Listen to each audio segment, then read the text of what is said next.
Entonces está clarísimo que, como ya se ha citado, la obra completa hasta 2004, publicada en 2010, esa es la perspectiva de la trayectoria poética de Rafael Guillén, pero claro, para tener una visión de conjunto, una visión completa, hace falta analizar hasta el último libro, es decir, Baladas en tres tiempos para saxofón y frases coloquiales.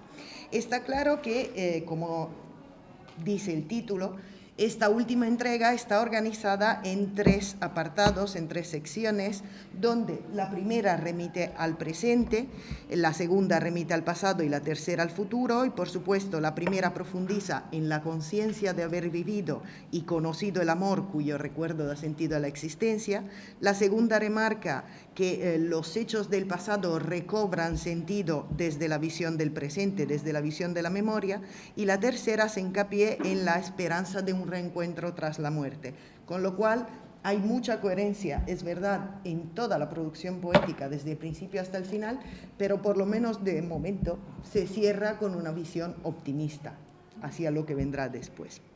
Entonces, luego otra referencia muy evidente en el título es la referencia musical, la del saxofón. De hecho, este contribuye en despertar la melancolía del recuerdo. En este libro, y no solo en este, en la producción del poeta, el silencio es normalmente la ausencia, mientras que el amor siempre va, la presencia del amor siempre va acompañado por una música agradable, donde ambos, por supuesto, tanto el amor como la música, como también la poesía misma, se encargan de armonizar el mundo de alguna forma. Y luego tenemos en el libro el marco, que digamos el primer poema, No pido más, y la coda de Ocurre a veces, que enmarcan esos tres momentos donde el silencio acompaña la ausencia y la música acompaña la presencia. Y es bastante importante el primer poema, No pido más, porque en ese poema el poeta confiesa contentarse con lo único que tiene, es decir, con el recuerdo. De hecho, escribe, no pido más, ya, ¿para qué?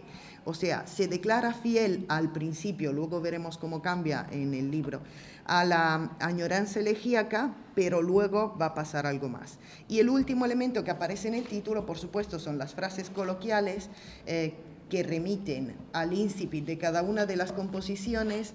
Donde quizás se aprecie mejor es en el índice, porque en el índice de los primeros versos, viendo todas esas frases coloquiales juntas, se entiende muy bien cómo cada una de ellas ofrece o el pretexto o la condición o la explicación del poema, y además, viendo ese índice de primeros versos, las frases coloquiales ya reúnen en sí, de los primeros versos, reúnen en sí los elementos principales de los tres apartados del libro.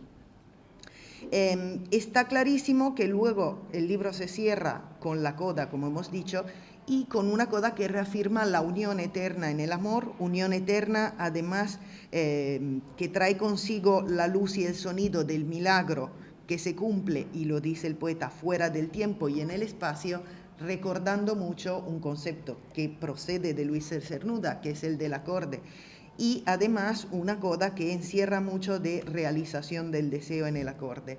Por eso mi propuesta consiste en analizar el poemario, el Baladas en tres tiempos para saxofón y frases coloquiales, desde la teoría poética de Luis Cernuda, claro, está revisada desde una visión distinta y original del poeta.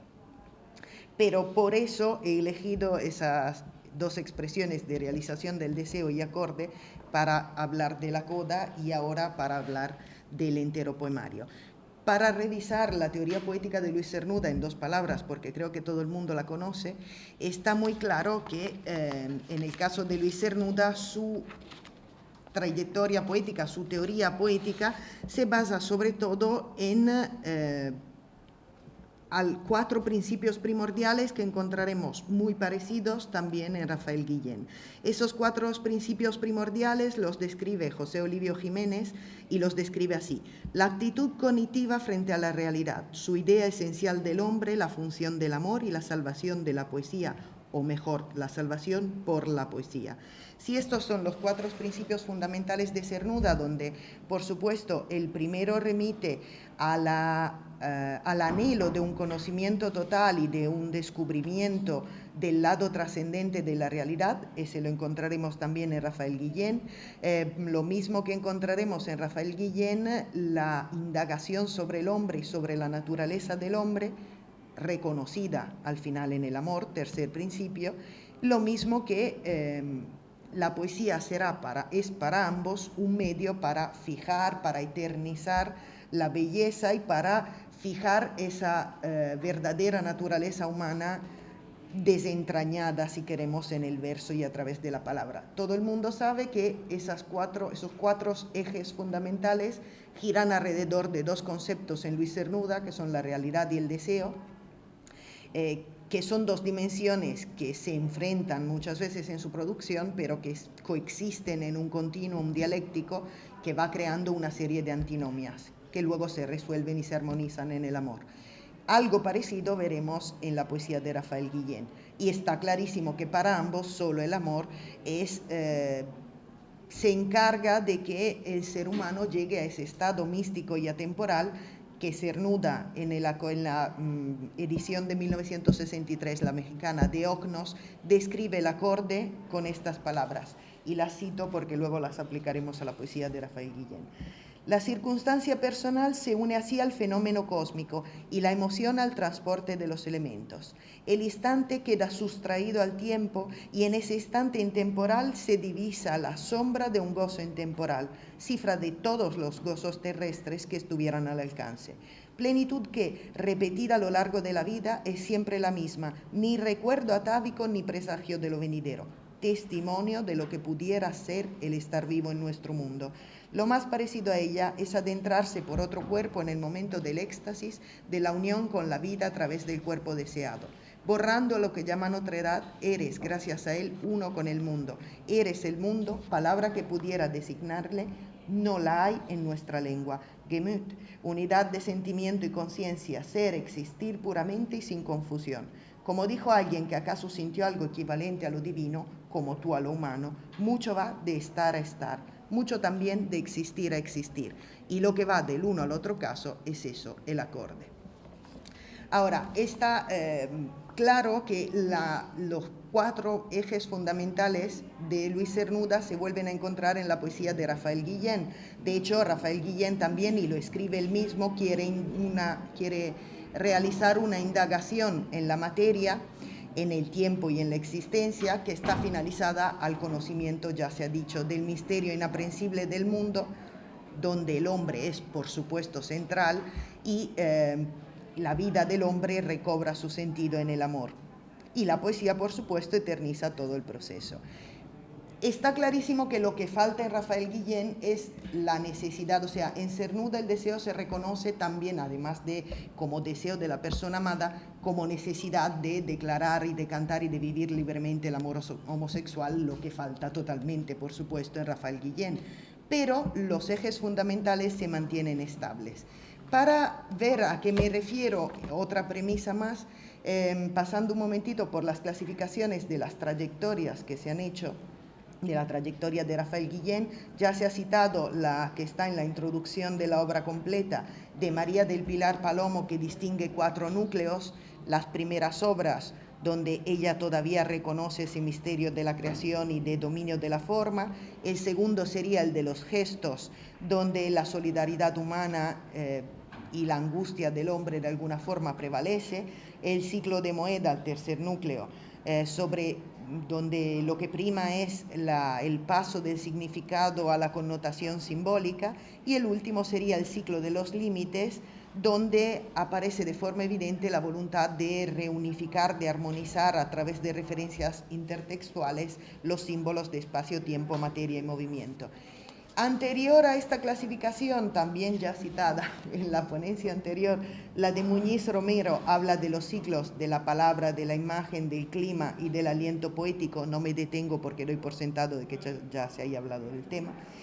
Y la que me interesa aún más es la clasificación intermedia entre estas dos, que es la de Molina Campos, cuyo nombre también ya se ha oído, que habla de dos modalidades no cronológicas de las que voy a partir para aplicar, digamos, de alguna forma la teoría de Luis Cernuda a la poesía de Rafael Guillén.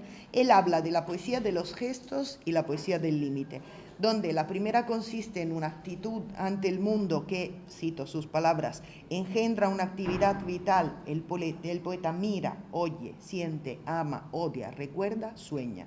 Y la segunda es, cito de nuevo, conciencia del misterio que solo admite abstracción, en tanto que la emoción resulta de una consideración metafísica de los datos inmediatos de la existencia.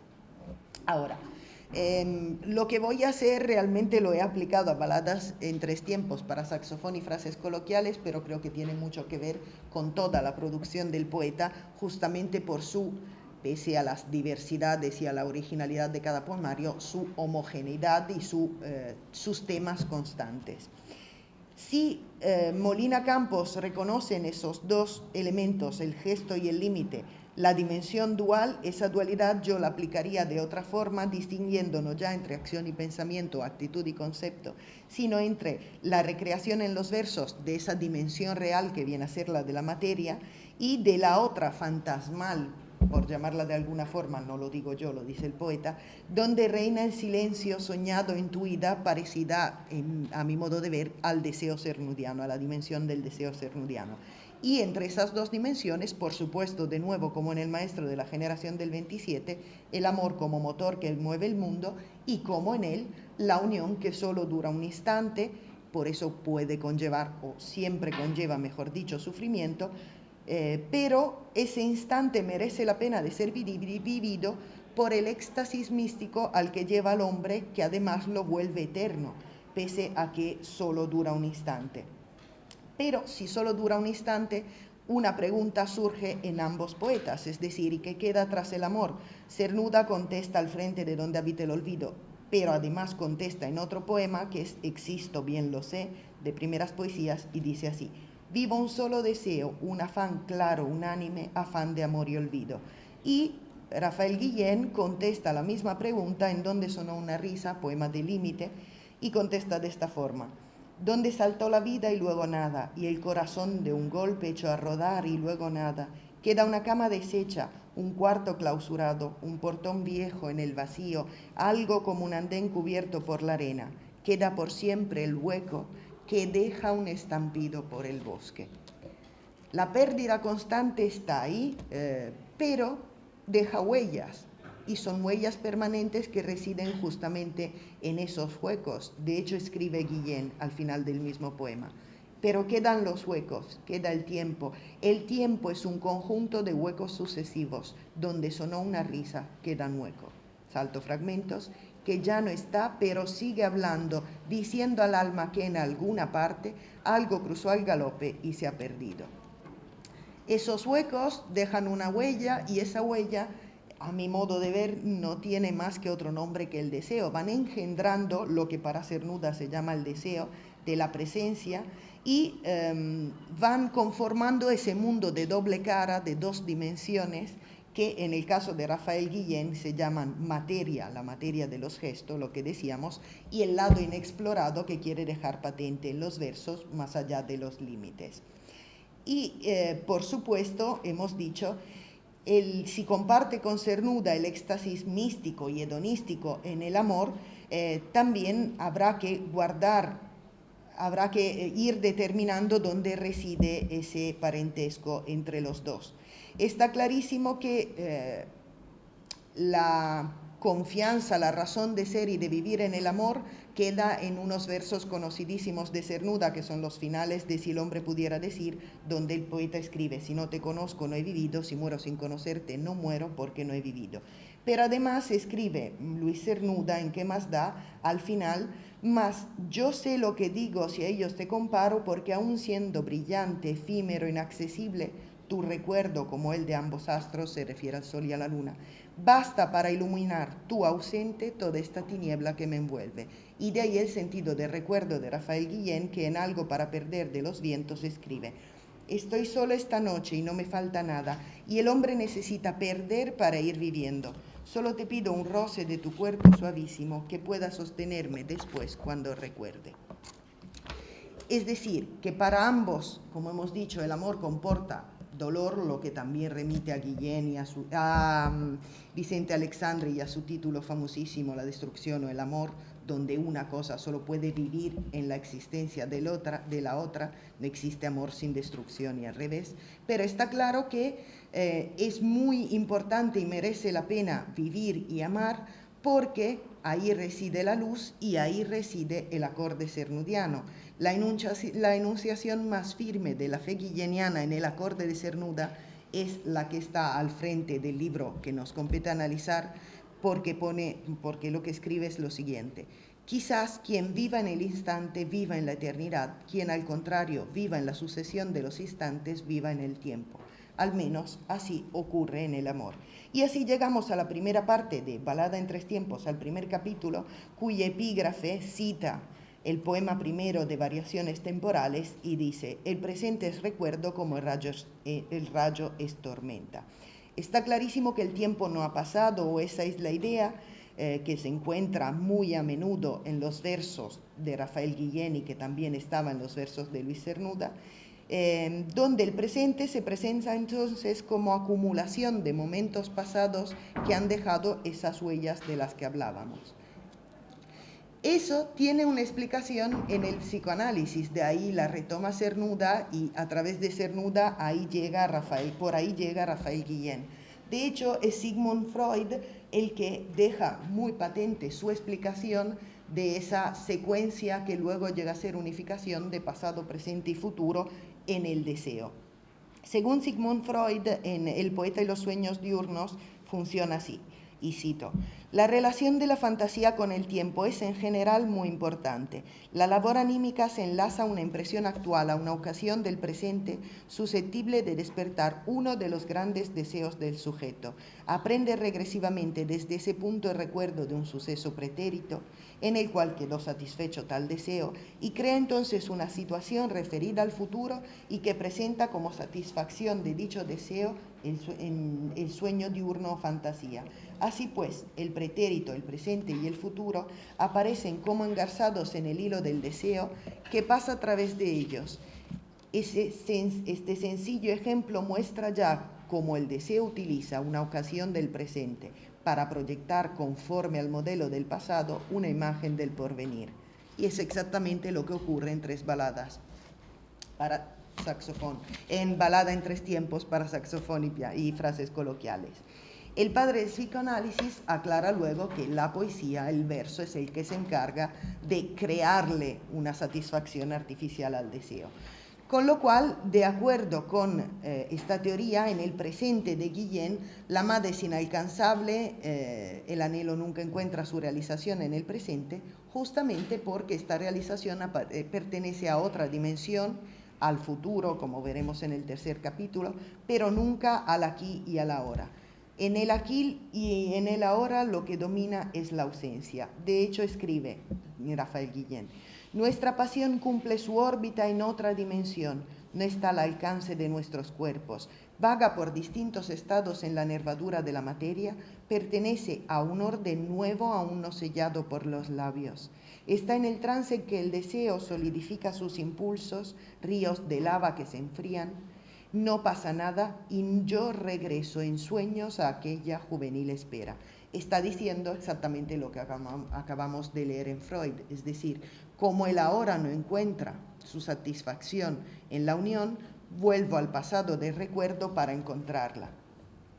De hecho, el presente de este primer capítulo, en el que domina la ausencia, es sobre todo una conciencia de la derrota, de lo inalcanzable, de la amada, donde el tiempo se vuelve víctima de esa frustración y deja su fluir temporal, su fluir lineal, para volverse un tiempo sometido al sentir, a la emoción y a las sensaciones del momento, con lo cual es un tiempo que hereda de Bergson la distinción entre la durée pure y la durée homogène, es decir, una distinción entre la duración percibida, que es la que el ser siente y describe como tal, que es distinta a la secuencial que medimos. También, por supuesto, hereda de Antonio Machado la diferencia entre el pasado apócrifo moldeable de la memoria, que puede cambiar porque depende de la recepción, y el pasado irreparable, en palabras de Machado, que investiga la historia y, por supuesto, hereda de Martin Heidegger la temporalidad como fundamento del ser. Pero el tiempo no es lo único que se percibe desde una forma personal, porque también la ausencia, que en Luis Cernuda era ausencia real de la persona, en Rafael Guillén es otro tipo de ausencia, no es la ausencia de la amada en este primer capítulo, sino una lejanía artificial, una lejanía que es realmente una cercanía, lo que pasa es que el yo no la percibe como presencia. Todo depende entonces, por lo menos en este capítulo referido al presente, de unos estados anímicos donde solo en ocasiones el yo se da cuenta de la presencia de la amada. De hecho, en uno de los poemas del primer capítulo escribe el poeta: ¿quién eres? Porque nunca te vi teniéndote tan cerca. Ahora, cuando esa presencia efectivamente el yo la percibe, siempre va acompañada de un elemento que es el elemento acuático y concretamente muchas veces es la lluvia. Por ejemplo, sé que estás muy cerca cuando estalla la tormenta y llegas a mí con el ardor de esas primeras gotas. Si no es la lluvia, es un manantial o puede ser una metáfora acuática tipo navegar por la materia, pero siempre aparece el agua. El mismo elemento estaba también en Luis Cernuda. Estaba muy presente el agua, estaba muy presente la lluvia y estaba muy presente el mar, lo mismo que en Rafael Guillén. Sabemos que el agua es la sustancia primordial que vivifica, pero además el agua es un símbolo polifacético, es un símbolo que varía dependiendo de su estado, puede ser ágil, inquieta, movediza, imprevisible, de alguna forma, justamente por ser metáfora de la vida. Entonces, si el agua es metáfora de la vida y la vida para el poeta es principalmente amor, porque hemos dicho que recobra sentido en el amor, está clarísimo el paralelismo, digamos, por la que el significado agua igual vida se traslada a agua igual amor, y ahí entendemos por qué el agua o alguna forma del agua van acompañando los momentos en que aparece esta presencia. Y acerca del mar, Cirlot, Juan Eduardo Cirlot, en el Diccionario de los Símbolos Tradicionales, remite cito, el agua con referencia a la lluvia, por supuesto, remarca ese carácter fecundante, y con referencia al mar remarca ese carácter transitivo y mediador entre la forma gaseosa y la forma sólida de la tierra. Entonces ese paralelismo, esa dualidad del mar entre la vida y la muerte. Y en el mismo Guillén leemos algo acerca del símbolo del mar. En A veces voy al mar, escribe Guillén: está hecho de sinrazones, de indiferencia, de derrochada energía, de esfuerzo inútil, refiriéndose por supuesto al movimiento perpetuo de las olas. Y luego dice: es el siempre volviendo a empezar de Paul Valéry, el contemplado de Pedro Salinas, y tiene espacios en los que se disuelve el tiempo y pulidas láminas en las que se refleja la eternidad. Con lo cual, de acuerdo con el símbolo descrito por Cirlot, el mar se vuelve en su poética símbolo de la dinámica cíclica de la vida, que nace, muere y luego vuelve a nacer en el amor. El agua entonces acompaña siempre los encuentros, pero en este primer capítulo nunca son encuentros de verdad, son más bien percepciones o premoniciones más que presencias reales. Y esta premonición, que nunca llega a ser un encuentro real, se debe a una distancia cuya causa reside en lo que el poeta llama el polvo de la costumbre. De hecho, avisa el poeta, va posándose como una pátina de mojo en la angostada superficie de nuestro amor.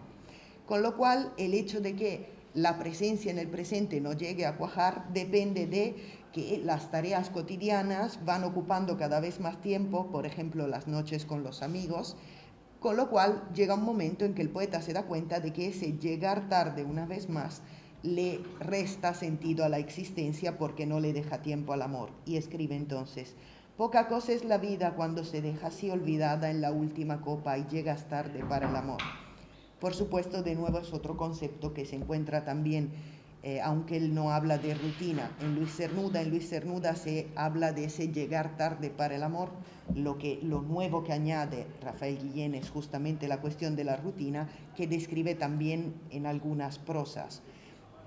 Eso hace que el amor se vaya alejando cada vez más y que alejándose engendre ese deseo del que hemos hablado en forma como de relámpagos, de destellos intuidos que alumbran a veces el estado de conciencia de forma tal que trae consigo una esperanza de un encuentro futuro, con lo cual leemos en otro poema: a nuestros tantos años esta vida es un largo hasta luego, por si en alguna otra dimensión, otra forma, o en esa nada que ahora nos aterra, pudiésemos volver a amarnos. Y de hecho el primer capítulo se cierra de forma positiva con una esperanza, con la que en nuestra aplicación de la teoría cernudiana podríamos llamar prefiguración del acorde, que deja una esperanza para el futuro.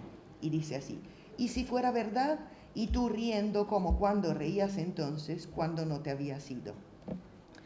Con lo cual, este capítulo se cierra con una esperanza en el futuro, y el segundo se abre ya declarando desde el epígrafe al segundo capítulo, que propone el incipit del poema 6 de Variaciones temporales. Se centra en el pasado y lo describe así: el pasado es ahora que hemos aprendido a vivir. De hecho, esto se remarca en otras composiciones. La memoria conduce a una dimensión distinta de la materia, y volviendo a la cita de Freud que citamos antes, sería el recuerdo de un suceso pretérito en el cual quedó satisfecho el deseo, que se describe directamente desde el primer poema de esta segunda sección del poemario de Guillén, y se describe así: estuvo a punto de suceder, perdida la conciencia de ese preciso instante, nos llegaba el lamento atribulado de un saxo que sonaba en otro tiempo. Ya no éramos nosotros, asumíamos otro estado no definido de la materia, responsable ahora de nuestros cuerpos y de nuestros besos. En este otro mundo escribo para ti. Los momentos felices entonces en este segundo capítulo van acompañados por otra cosa, que concretamente es la música, como decíamos antes, la ausencia de sonido. En la ausencia reina también la ausencia del sonido, y en la presencia, en este caso recordada, reina la música. Presencia, música, abandono, silencio, vienen a ser las antinomias presentes. Y este binomio, digamos, encuentra una explicación de nuevo en Cernuda, quien lo aclara, por ejemplo, en el poema Luis de Baviera, Escucha Lohengrin, donde leemos, con referencia a Luis de Baviera: la melodía le ayuda a conocerse, a enamorarse de lo que él mismo es, y para siempre en la música vive. De alguna forma, está aclarando Luis Cernuda, el gozo estético participa de la dimensión del deseo y de la unión, en este caso con el arte, unión con el arte que despierta un sentimiento parecido al del encuentro con la persona amada, aunque en este caso es un sentimiento hacia uno mismo, y de todas formas es un momento que conlleva de nuevo la eternidad del acorde, con lo cual se está estableciendo este paralelismo entre la música y el amor en este caso. Volviendo al segundo capítulo de Balada, la visión es siempre subjetiva, es una visión que tiene conciencia de su subjetividad ya, y por ende el mundo ya se ve y se describe como percibido. De hecho, el poeta, por ejemplo, hablando del rostro de la persona amada, Guillén escribe así: tuviste un rostro más, aunque era el mismo, y nunca supiste que fui yo quien te lo puso. Ahora, un mundo percibido, donde ya no se describe, es una percepción que llega a través de la música de un momento pasado que se ha acabado.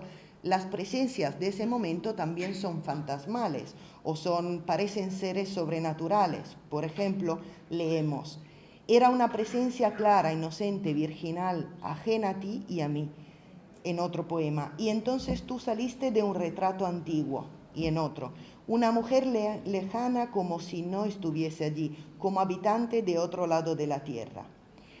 Parecen seres sobrenaturales. Lo mismo ocurre también en Cernuda. Lo que pasa es que en Cernuda el amado como presencia sobrenatural se parecía más bien a un ángel o a una criatura divina. Los fantasmas en Cernuda eran los que sufrían el abandono. De todas formas, esas presencias sobrenaturales, diferentes en ambos poetas y sin embargo presentes en ambos poetas, encuentran su explicación en otro psicoanalista, que en este caso es Lacan, Jacques Lacan, quien explica la función del fantasma de la siguiente manera: La función cumplida por el fantasma la describe como una metonimia del ser e identificar como tal en ese nivel el deseo. Y luego explica, el fantasma es el soporte del deseo. O sea, de nuevo a través de la psicanálisis vemos, encontramos otra explicación relacionada con el deseo, que en el caso de Cernuda se llama explícitamente como deseo y en el caso de Rafael Guillén toma forma en ese otro mundo, esa otra dimensión que ahora mismo en el segundo capítulo reside en el pasado.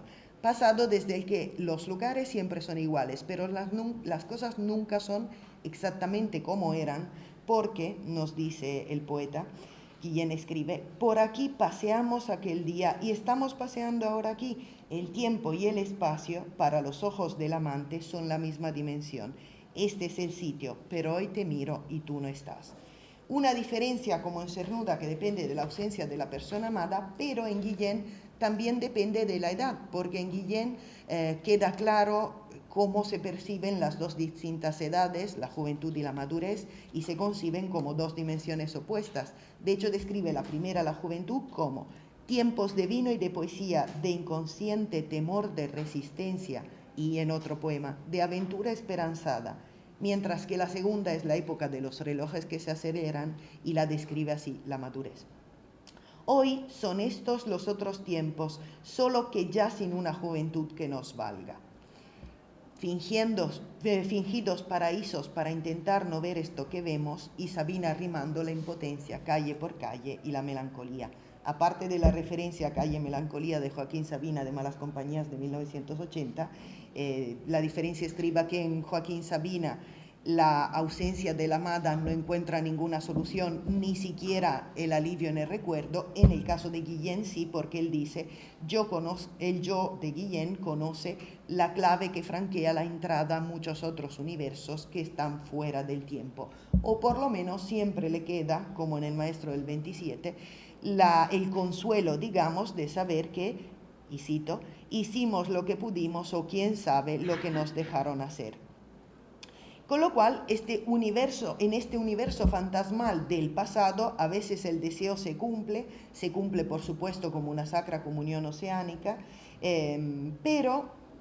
y se cumple como el acorde de Cernuda, es decir, en un instante que queda sustraído y abstraído fuera del tiempo.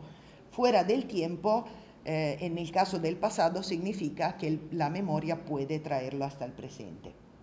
De hecho, habla de seres inmortales el poeta. La satisfacción, sin embargo, en este segundo capítulo dura solo un momento, la oscuridad llega a suplantar el destello enseguida, y este segundo capítulo se cierra con una visión al revés del primero, que es pesimista, porque de hecho en el último poema observamos un tú que habla confuso de un futuro, de un posible futuro desde una adorable candidez, y el yo le opone su pesimismo, y en los versos de Guillén dice así: y seguimos hablando y tuve la certeza de que iba a perderte. Pero así llegamos al tercer capítulo, por supuesto el del futuro, como dice el epígrafe que cita el segundo poema de Variaciones Temporales. El futuro es pasado que busca otro comienzo. El futuro es la parte optimista, más optimista del libro. El tercer capítulo es el libro que es el capítulo, la parte del libro que le deja al futuro el papel de encargarse de un reencuentro que esta vez sea eterno.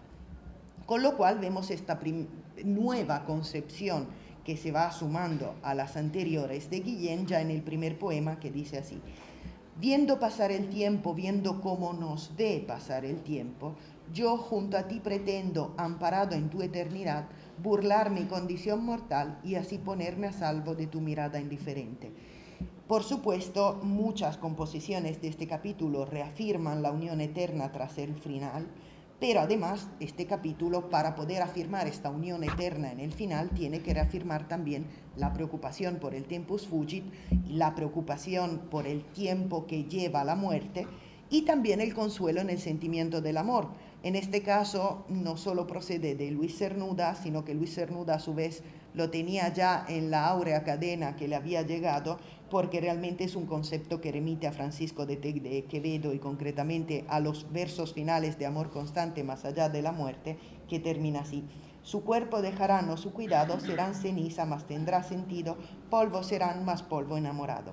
Está clarísimo que Luis Cernuda es el principal heredero contemporáneo de este concepto.